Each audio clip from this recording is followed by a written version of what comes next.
the act of committing to the future, it's an act.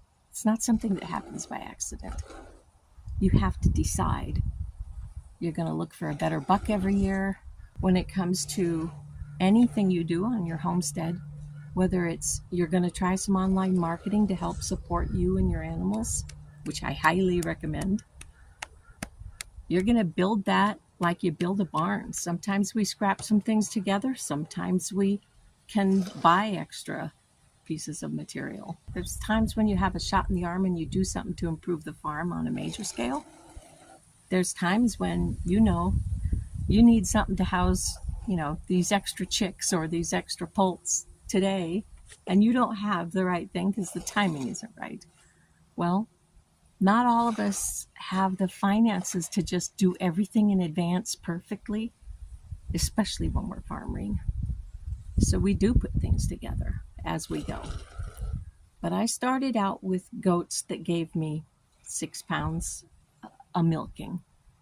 And by upgrading every year, finding new bucks every year, experimenting, keeping myself down to 2 does, which is really ample for a homestead to both sell milk and make a few $100s a month, enough to feed the entire farm, because goats can feed the barnyard. I've always said that.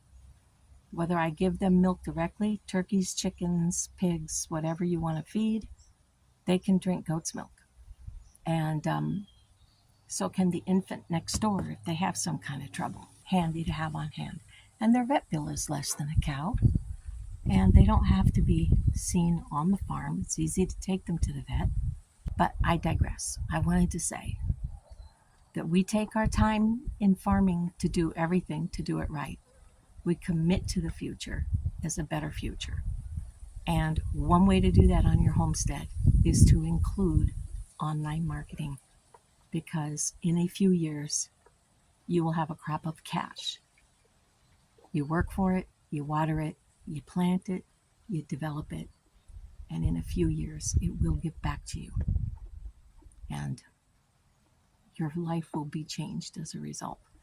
So I'm halfway through my process, and I still highly recommend it. Ask me any question about it you'd like to, and I'd be happy to answer. So you know how to find my link. It's in my profile, or sometimes I post it right with this video, or sometimes I put it in a comment below. But my link, dianeiverglyn.com, will be there somewhere for you to find, and you feel free to come and check it out. Thanks. Bye-bye.